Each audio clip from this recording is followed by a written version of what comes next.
Hello, everyone, and welcome to another episode of The Power of Eight. Hello, Pollyanna. How are you today? Great. I'm happy to be here with Good. you as always, Jennifer.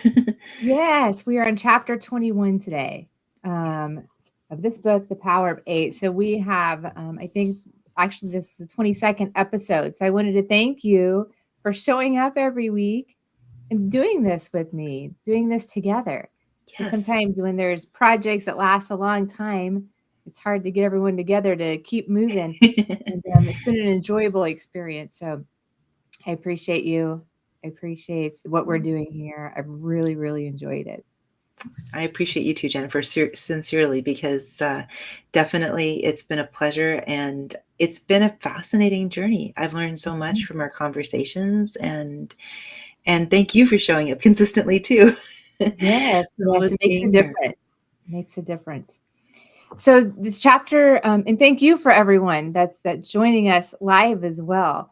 So chapter 21 is called The Power of Eight Study. And I found this chapter really fascinating because it was just full with stories of miraculous things that happened during the Power of Eight studies. I love the approach that Lynne McTaggart used in this book just to compile all of these stories. So if people had any skepticism at all about whether this works, they should not have any after reading this book if they read it and understood it all. So really, I think what stood out to me most was a lot of the things, Pollyanna, you and I both probably have already experienced a lot of these things. But it was just the amount of people that were in the studies and the percentage of them that had miraculous miracles that happened because of the studies. It was a really high percentage of everyone who participated.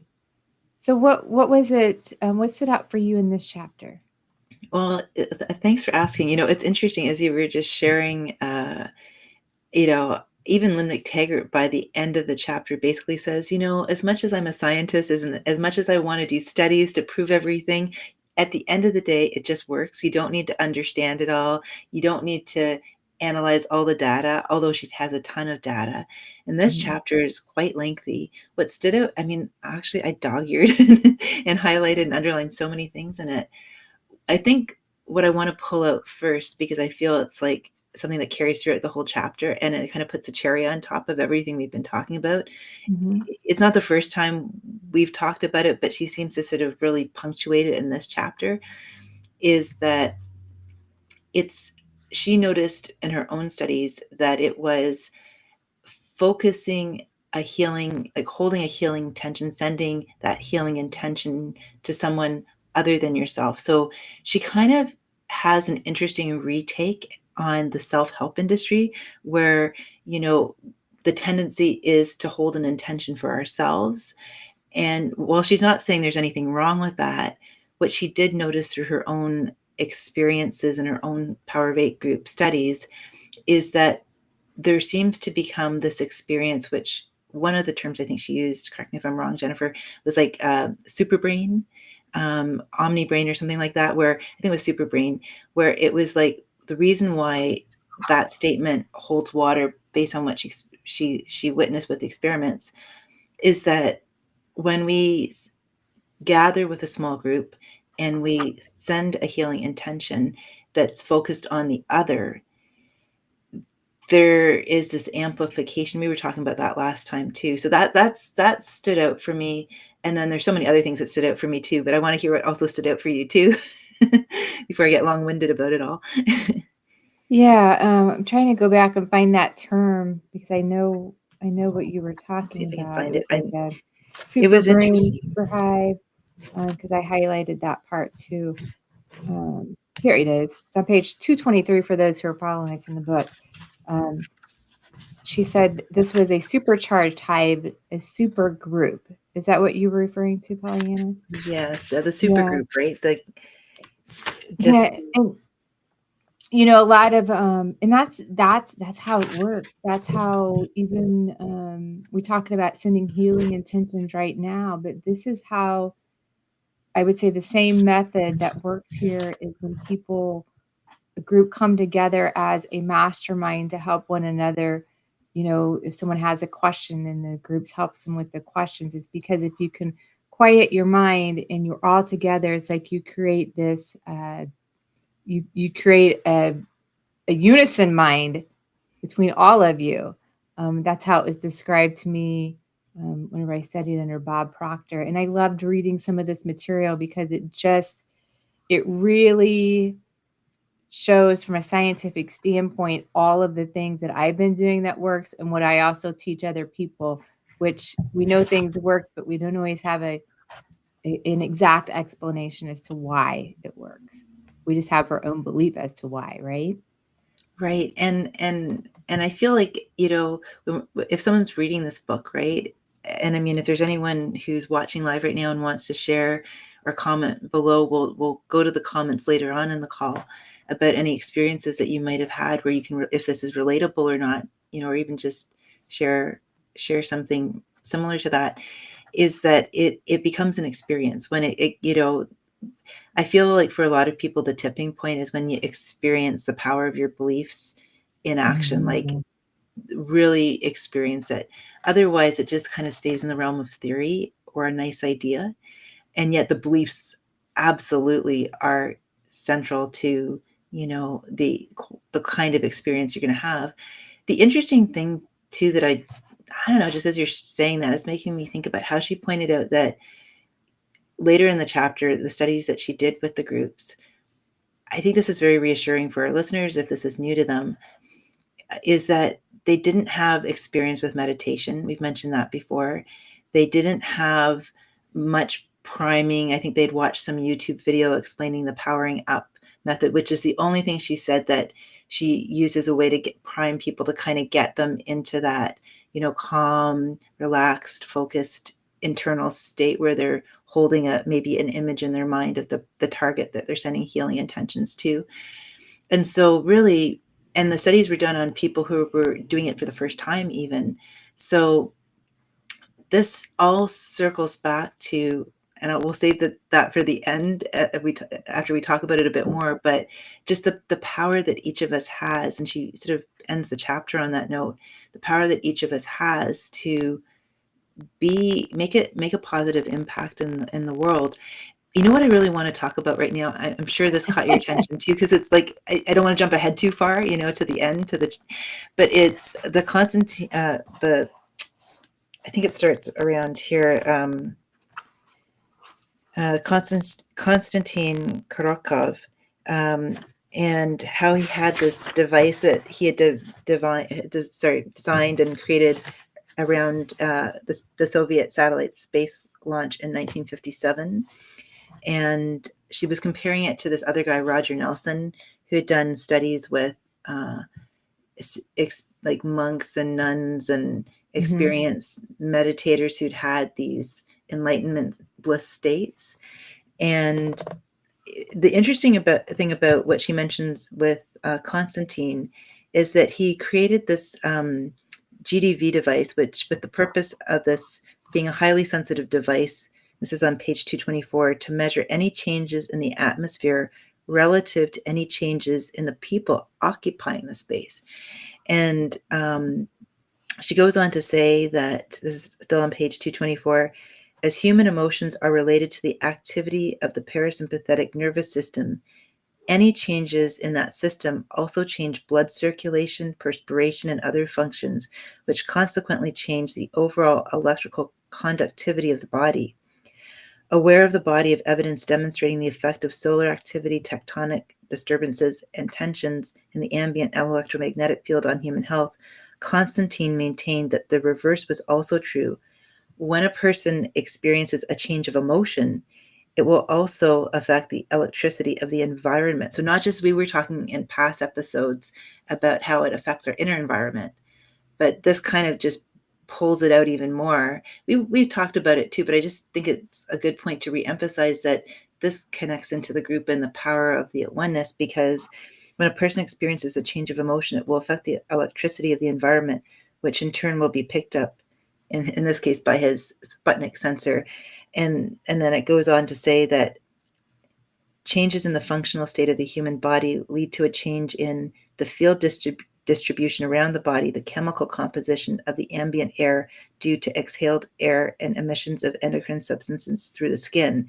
And so it's just really fascinating because, and there's more, I'm sure there's stuff there that jumped out for you too, but just thinking about these groups, it's like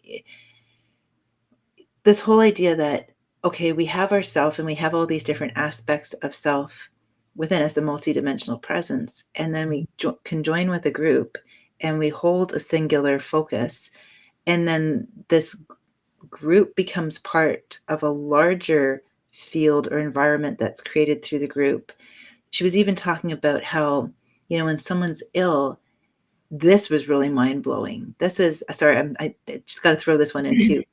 It was really mind-blowing how if someone's ill, rather than seeing it as an individual issue or concern, if we look at the larger field in which the human with the illness is in, it's a collective kind of healing experience. So I just found that so fascinating, and we can jump to the page of that in a moment. I want to hear your thoughts on all of this too. There's actually so much in this chapter that is mind-blowing. Well, going back to the devices with the how it affects the outside environment where the equipment could pick up. I mean, that's true because we can feel that, right? Yeah. We can feel that when we're with certain people, whenever we're with a group of people.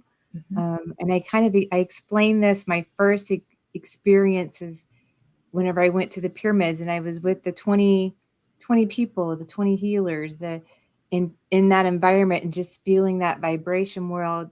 I think that just amplifies when people at a high vibration are together, and it amplifies the intention. So I like to look at it as whenever you have a group of people and you're focusing your intention on one thing, it's almost like our whole stream of energy, thought energy, is going into one thing. That almost makes a small vortex of the collective consciousness just around us.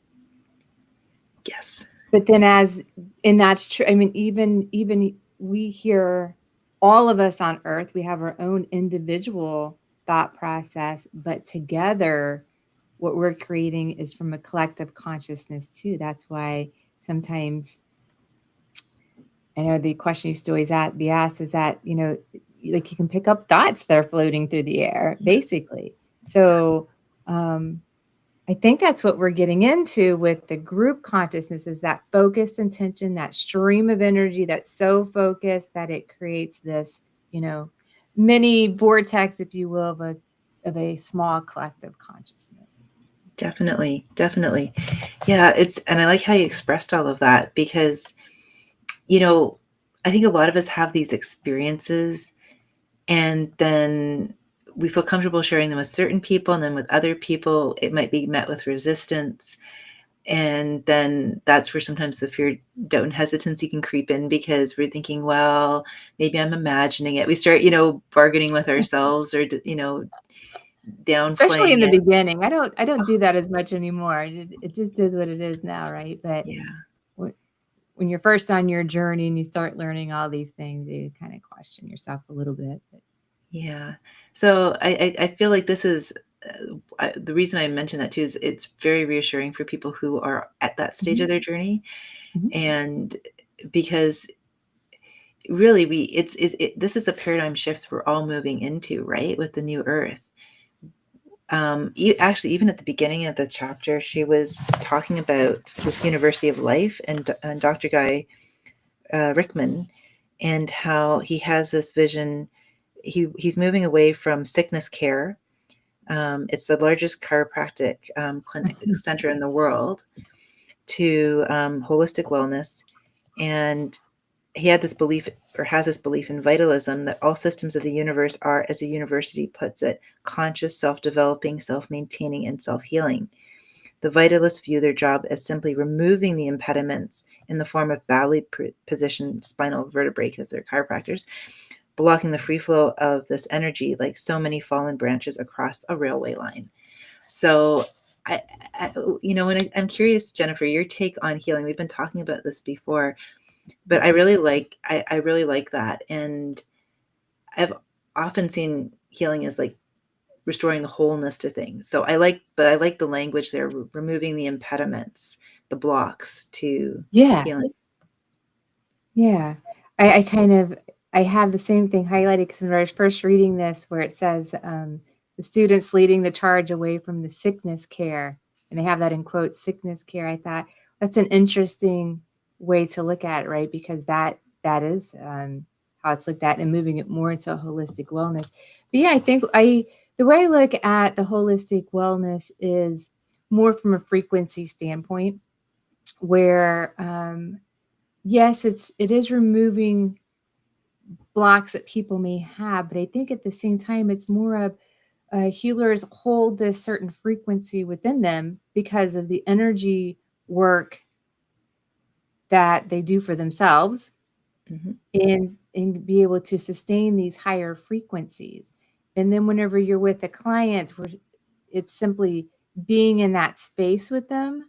So in relaxing them, and if we can hold that healing intention, because you only focus on healing and health, we don't focus on anything else. In fact, I tell my students, you don't even have to know what is going on with the person coming in, because you want to focus only on healing and health, glowing and seeing them in this being healed. That's what we want to keep our intentions on. But whenever we do that, we invite this, that energy to come forth, and then that will activate the energy within them Mhm. to spring forward too. And anything else that doesn't serve them, if there's, you know, beliefs or other sort of energies that person's working with, it'll move off on its own. So to me, that's kind of the blockages that are being released. I know I explained that in a different way, but that's sort of the way that I see it happening. I hear you. I hear you. I hear you clearly, loud and clear, because it's the focus is on the entrainment of the higher frequency of energy, and as a result, there's a dissolution of blocks. Hmm. But that's not the focus. The Yes. focus isn't on Yes. removing blocks, and I couldn't agree more, because a lot of times when, especially because I'm really drawn to the map of the chakras, which I know you are too Hmm. with Hmm. Reiki. And I read a lot of stuff out there, and it's just interesting to me, like, again, many different paths, but I hear a lot of people talking about removing blocks from chakras, and I feel like it'd be like, again, the where's the focus, right? Like when I'm doing energy healing, I'm not focusing on removing a block. I'm focusing on holding an expanded field of energy, of Hmm. potentiality, from a very neutral, open, clear place for that person, because I might have a healing intention, but I don't have an agenda, right? Hmm. It's like I'm just open. So, that the idea about a block suggests it's kind of, I think it's kind of coming out of the bridge of sickness care, where, the sort of there is an obstruction, we're going to go in and do surgery and remove it or put something in. It's Hmm. kind of coming from that Newtonian kind of mechanistic approach to, it's kind of, but really it's not about removing a block. Right. Right. It's about re-entraining the frequency of the energetically of the person. And it's interesting because even energetically, like, I mean, we were talking about timelines, I think, an episode or two ago, and we're literally shifting gears from one timeline to the next, depending on the emotional frequency we're in, the energy that we're showing up for ourselves and others with. And so literally, like, it's very fluid. It's not the line that Hmm. we have been programmed to believe that we're on. And so, and this is why sometimes we laugh, because we lose things and then they reappear again, because we're Yes. shifting in and out of timelines, or these little wormholes, right? I'm waiting for something to reappear to me Oh, what soon. are you waiting for? I'm curious now. What's that? What are you waiting for? Are you willing to share with us, or is it private? Oh, well, it's a material thing. And it doesn't, there's no logical explanation for it. I was watching a show. I have two diamonds that I wear. One is for my wedding ring, my marriage, and then my mom gave me hers for that was for her or my dad. And so I have rings on both fingers. Well, I was watching TV and I put them on different fingers, like on the pinkies, and because I was trying to see if something was true. I'm always testing things. They say the stones, if you have stones in your fingers, because there's so many energetic channels running through your fingers, that sometimes you'll feel different energies. So that's why I switched the diamonds to a different finger. So of course my one ring is like gone. And I literally was in the living room and I walked into the bedroom, and yeah, it could have slipped off easily, but there was like one little and it's gone. I'm like, okay, when is this going to reappear again? So I'm just waiting. I totally hear you. Well, I hope Because it it's here reappears somewhere. soon, because they mean a lot to you. But it's fascinating how all that happens. Like even the other day, now that you're mentioning it, this is, I guess, part of we're sliding into the end more, because I have a certain kind of like just little habit tick when I'm putting on I wear different necklaces in the morning, and especially the ones that are on, like, say, a silver chain. I always put the clasp on a certain side because it's easier for me to just open the lobster claw and and it was about maybe 2 or 3 mornings ago, and because I remember I was fumbling a little bit. I was wanting to get out the door to work, and it was taking me a little longer to get the little round loop inside the lobster clasp. And so I knew for sure it was on the left-hand side because I'd fumbled so much with it. When I went to take it off at night, it was on the complete other side. It's the second time that's happened very recently. So I'm like, okay, I know, because the last time when it happened, I believed myself and I trusted myself. And if I'm completely transparent, there was a little tiny niggling part of me that was like, okay, am I making that up? Was I distracted? So it happened again, but this time it was so time stamped because I was literally fiddling and thinking, well, maybe I should even wear another necklace, because I don't know if maybe I should just, the universe is saying, pick something else, right? But then later on in the day when I went to take it off, I'm like, wait a second. The lobster clasp is on the other side now, and not the original side. So Yeah, it's things like that fascinating. happen to me. I mean, more often, than we're talking about here. But I don't worry about things too much because I know that, I don't know, it's going to come back, whatever it was. It's just small things. And it's funny because, it will come back. I'm sure. I want to hear when it does come back, because because it's I'm really almost, interested. I'm really interested because what the show I was watching was about crystals, and they were coming from different perspectives on, yeah. with the Indians' perspective on it, and the Eastern and the Western, and they all have a certain theme, but they all have beliefs that are a little bit different on how to cleanse the crystals or things like that. But the very last episode I watched after I had lost my ring, they said, because they were talking about crystals in gemstones, Yeah. which would be the diamond, is that they've seen things just disappear just like that and then reappear again. And I was like, wait a minute, are you playing a game on me? So I don't know. We'll see. Well, if it's, you're making me also think of one other time when I was in Mexico, and I was renting a place, and I had this bedside table that there were no drawers underneath. It was just like a wooden table that was built into the wall. And like, just like I'm wearing right now, I like to wear these crystal bracelets, and I would always take them off before bed and put them on my bedside table. And one morning I woke up and one of my bracelets wasn't there. And I thought, it was like a ritual, like clockwork every night, like very repetitive. I'd always take them off. And I was like, that makes no sense. And I looked underneath. I thought, did it fall down? And even the way the bed was kind of one of these beds that was, you couldn't get underneath the bed. And then there was nowhere else. I checked around the floor. It was very open. So it was, a friend of mine at the time said, because the Mayans have this belief in the spirits called the Alush, right? And said, well, the Alush like to play games and take things, and then they put them back again. So I was like, I guess the Alush are playing with me. And sure enough, I think a week later, it took a while. A week later, my bracelet reappeared exactly where I left it. You can't make this stuff up. And Yeah. to the logical mind, it makes no sense whatsoever. Mm-hmm. But I feel like these are the moments, the juicy moments of life, the tidbits where when these things happen, there is this whole expanded, multidimensional experience of ourselves trying to get our attention. And it does so in a sort of a playful way. And I think about how many times earlier on in my journey I don't anymore, where I just like a lot of people just thought, oh, I must be overtired. Oh, it must be rationalized it away, right? Right. Yeah, exactly. Yeah, I find it interesting and fun at the same time. Yeah.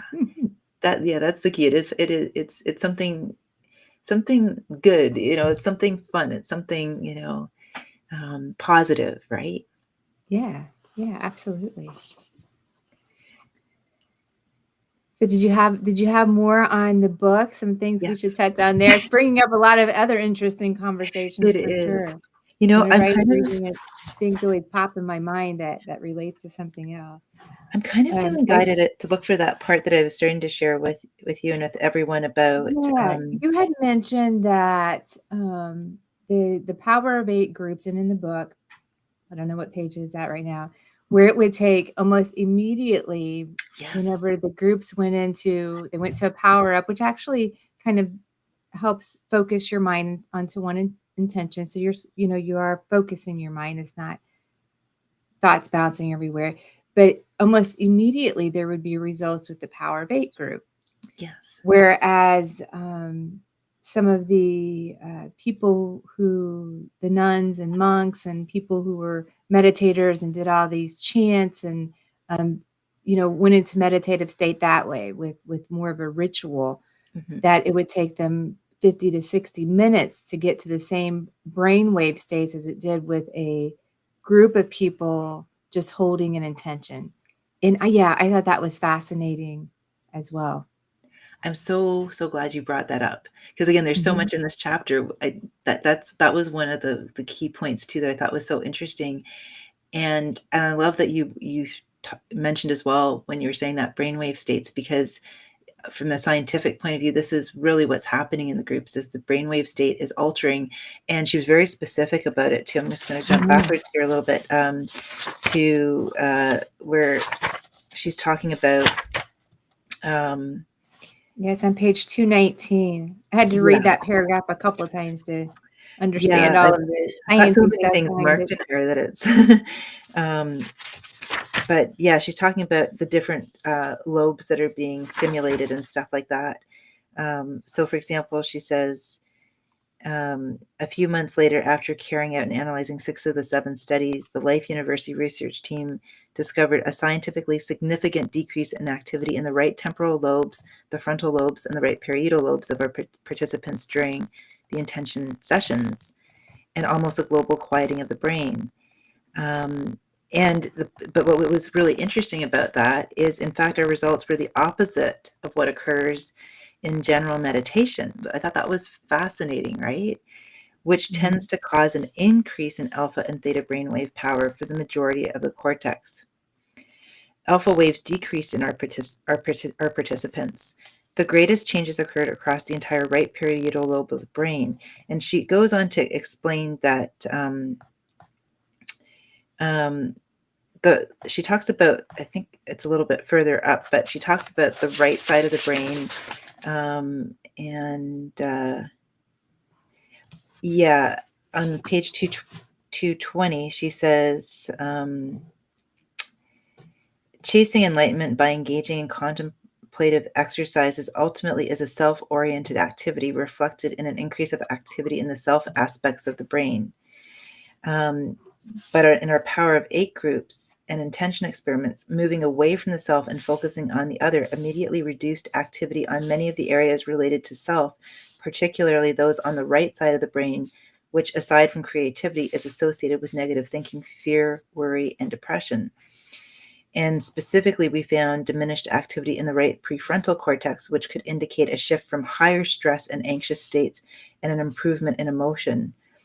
And she goes in to talk about the shifts in mood in the participants into calm and relaxation, and even with their experience with pain, that various kinds of pain, such as migraine, joint and back pain, spontaneously disappeared. So I just thought that was So let's go Interesting. over that so everybody can understand a little bit. But in our Power of 8 groups and intention experiments, what does that mean to you? Moving away from the self and focusing on the other, and then where it talks about, the right side of the brain. Basically, she's getting into, like, people are going into, simply put, an altered state of consciousness, by and she uses those words specifically, like, so rather than when we're sort of self-focused, and again, it's not to knock the benefits of doing that, but she's just talking about, because I think sometimes people see meditation as a very solitary, experience, and she's just, celebrating the benefits and reminding us of the greater good in joining forces and being in a group meditation, and the power of that to really transform and heal things. She even talks about it being like moments of ecstasy too, in terms of like the quality of mood. It almost goes, because you lose the parts of the brain that are activated, are help the participants move into unity consciousness, an experience of that, which is so beautiful. And Yeah, and so I think that, I have experienced that with groups, and I know you have too, definitely. where a group of people will get together, and whether it's, we're doing the same breathing work or the same intentions, or our minds just quieted, you can get into those altered states of consciousness. Um, so maybe I just use my life as an experiment. I don't know, but I understand what she means by all of this.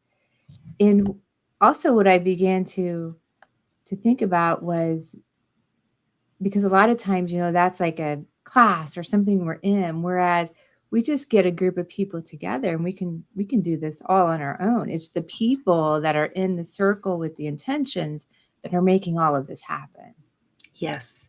Yes. That's a really good point too, Jennifer, because it doesn't have to be, I mean, there has to be a shared intention and an openness and a willingness to make that commitment, a group commitment, because she talks about that Mhm. too. It's just, it doesn't have to be, I'm going to a meditation workshop or something formal like that. You could be having a group of friends together in your living room or over your kitchen table. It can be more impromptu, or even at a coffee shop for that matter. Mhm. It's the idea of just gathering. People gather for all kinds of reasons. Why not gather Mhm. for this? I mean, this is great. People do Yeah. potlucks. Why not gather and do a Power of 8 group, really? Mhm. And this is what excites me about her work, because it's like the new earth, and where we're moving to. I'm sorry, I'm doing a little bit of digging here, because I really wanted to share that part too about um, where it's towards the end. Um,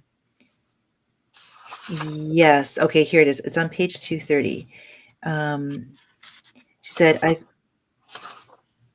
she's talking about, um, actually, maybe it's more into page 231, but it's kind of around that area, where she did one last study, the Heal America Peace Intention Experiment. And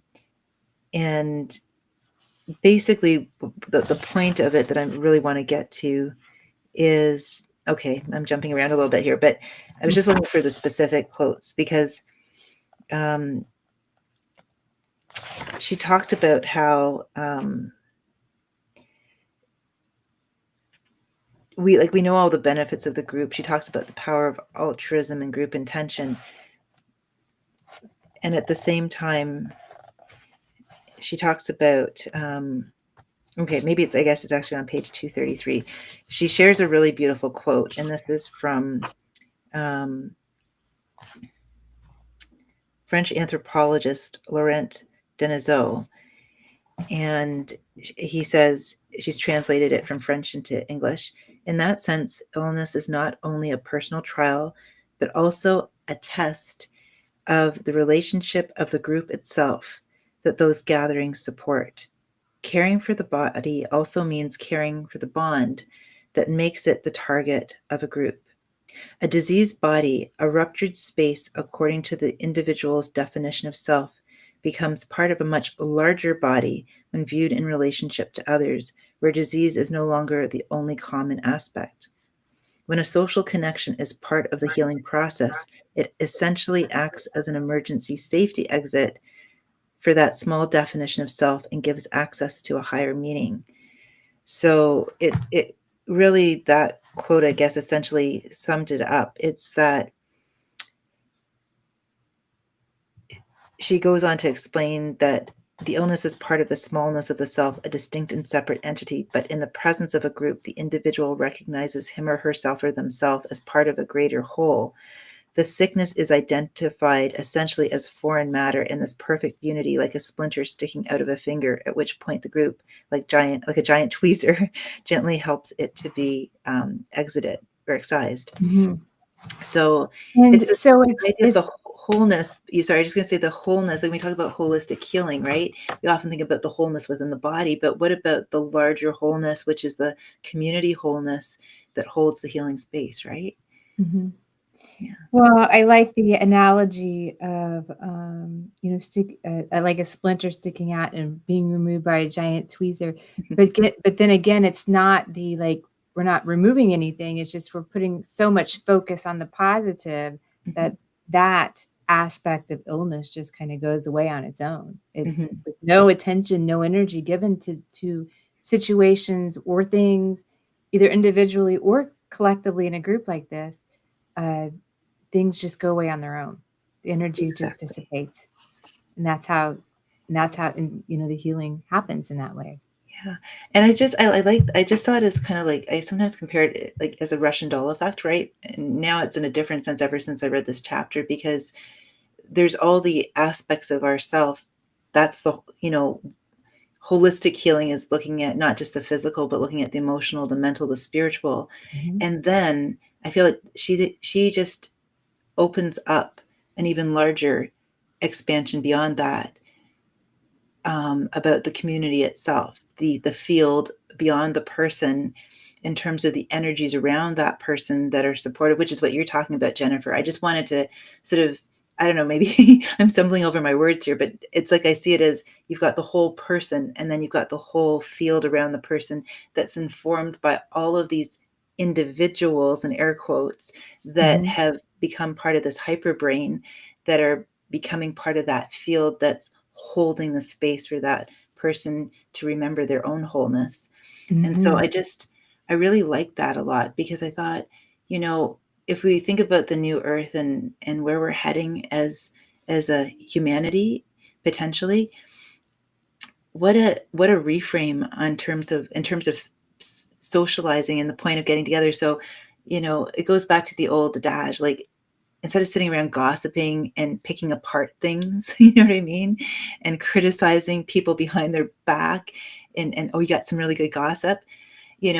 It's about considering the impact of the energy of the whole collective, and how mhm. it, so holds a sort of Yeah, state of being, right? Of and frequency. I think the power of 8 groups or support is even more important in this time, Yes. to have a group of people that everyone's moving forward. Now everybody has their own unique journey and path and what they're wanting to bring into the world, but it's all good.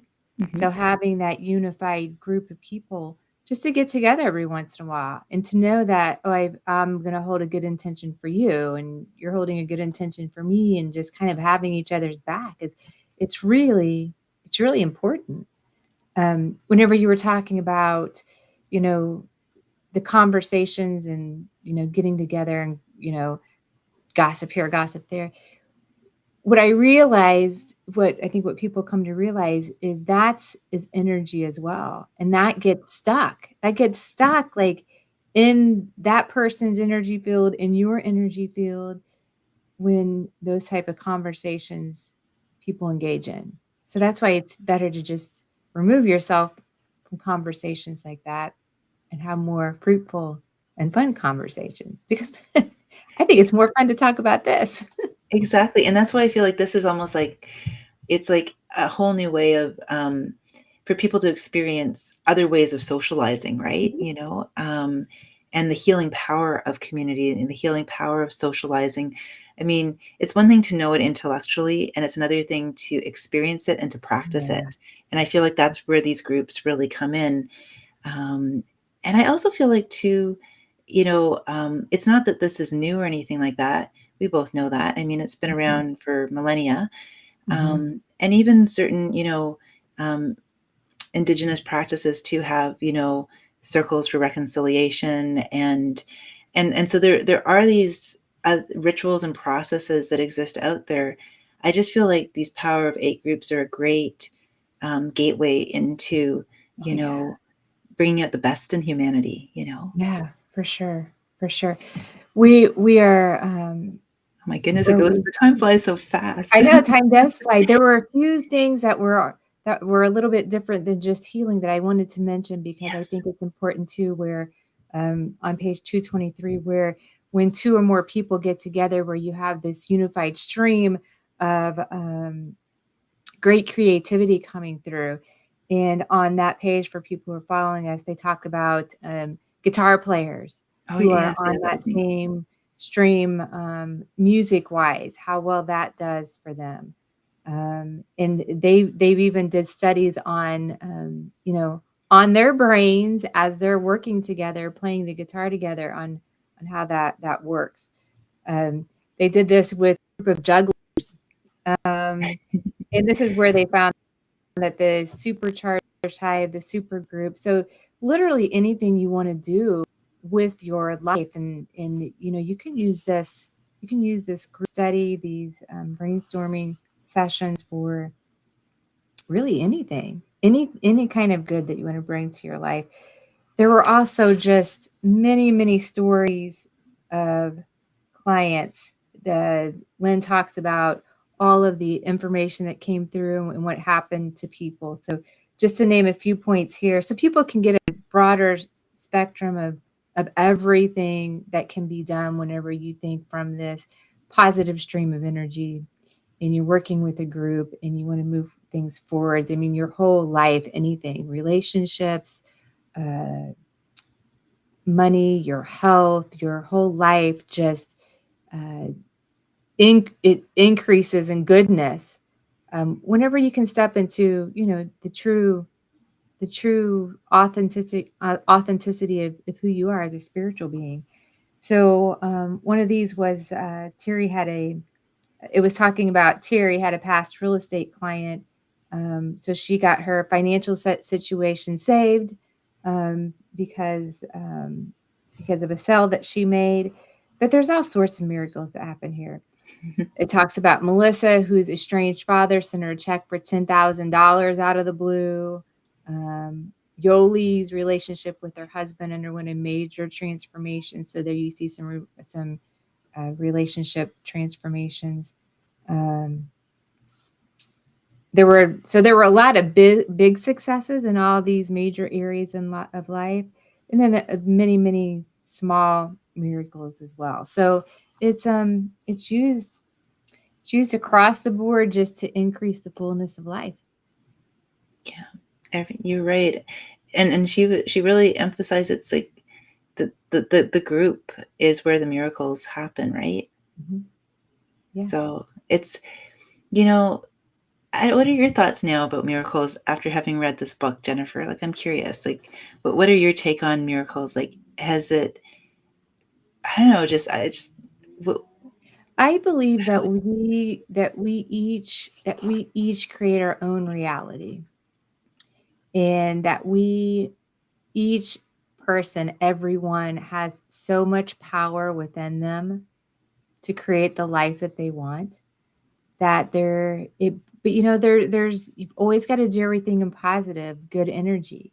And we talked a lot about giving, like we're giving intentions for other people. We help other people, we give graciously, um, and then we open to receive things that come to us.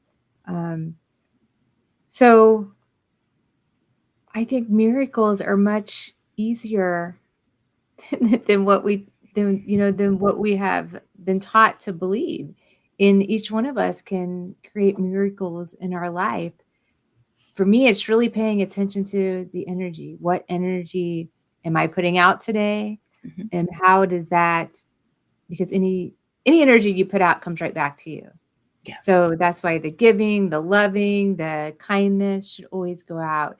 And that's why you should steer away from, there's many teachers out there, but anything with jealousy or greed, because that's an energy you're putting out, that's going to reflect back on you too. So you always wish other people the best because they're creating their reality, which doesn't really affect your reality unless you're wishing harm on them. Then it's creating negative to you, So to me, it's a real simple formula. Yeah, I love your description of that. It's so lucid and so clear. Absolutely. I feel like life can be a lot simpler in many ways than we make it out to be. Mhm. And it's just, it goes back to that golden rule: do unto others as you would, Mhm. have them do unto you, right? We used to have a poster in the classroom that had all the different major religions of the world with that in the center. And it goes beyond religious dogma or anything like that. It's just very simple. And this is a bit more of the and more part. I know this chapter has so much in it, so we're jumping back and forth. But one of the things, like, I've noticed in my own journey, and I revisit it and I deepen my learning and my appreciation of this lesson, is remembering that whatever is out picturing right now is just feedback, Mhm. and to notice if and when I'm getting hooked into what's in front of me, because what's in front of me that looks like the present moment in a kind of funny way is actually just the past in the present, and what makes it the present is my consciousness noticing what I'm noticing.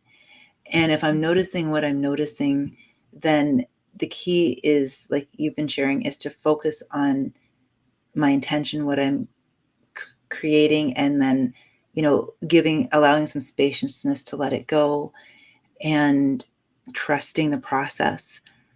And just, I feel like one of the biggest learnings along my journey, and continues to be, is to really hold that vision, that whole idea of creativity in the way that it goes beyond just artistic creativity, but that ability to realize and discern that what is in front of us is not all there is, that we can, like you said, choose to create any reality we want. And just to remind ourselves that what's out picturing right now is a feedback loop. And if it's not bringing us peace, love, and joy, okay, then I'm going to change course a little bit. I'm going to notice what thoughts are there, what emotions are there, notice any sensations in my body, and also see it as all being there to support me and help me. Recently, I from dancing too much, I developed some foot pain, and it turns out it's a sprained tendon.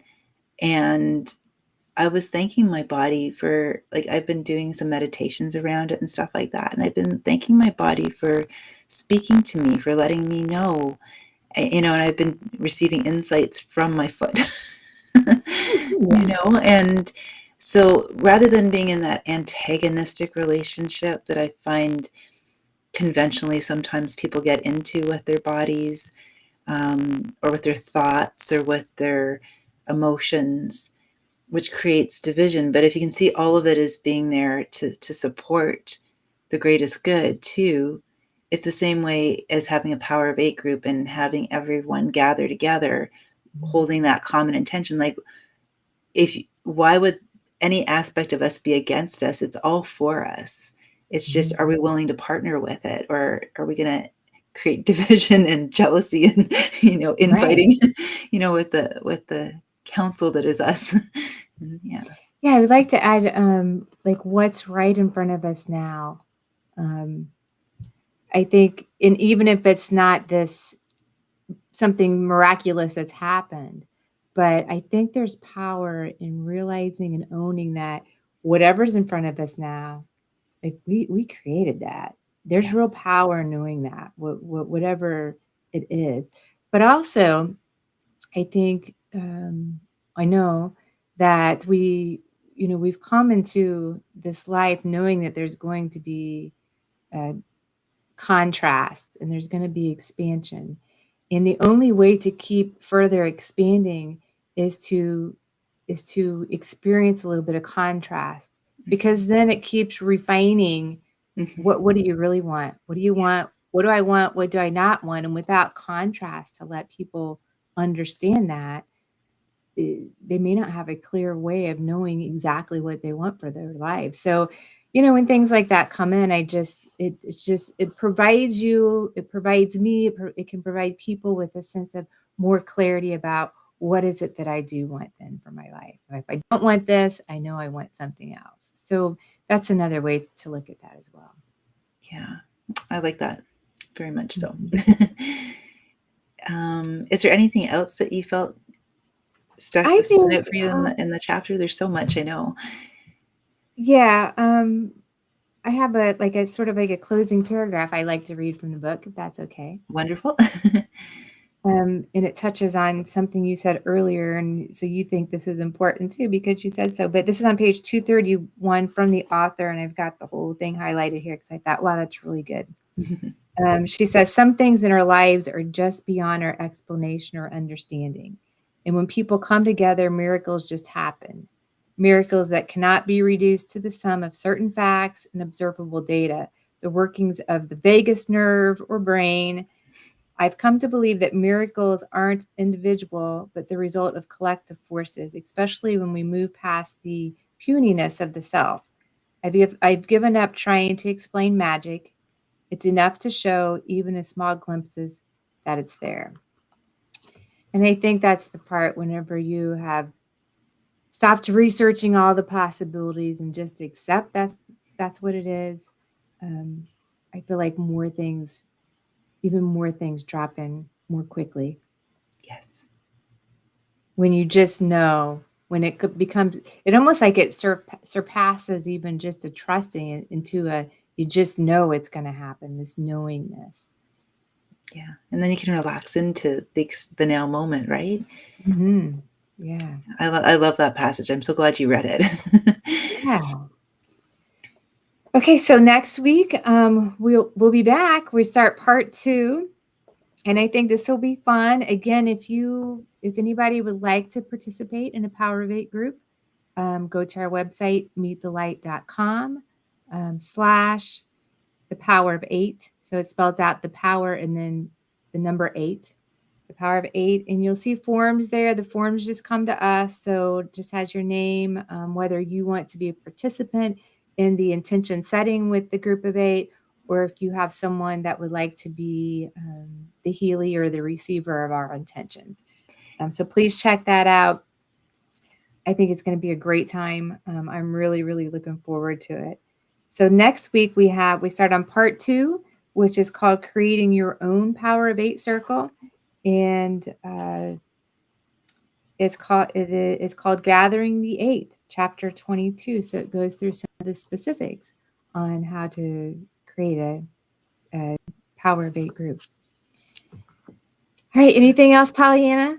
I'm just excited to share. I think I may have someone who's interested in being a recipient in our Power of 8 group. I'm going to be in touch with this person very soon, and so I'm excited. So yes, things are moving forward.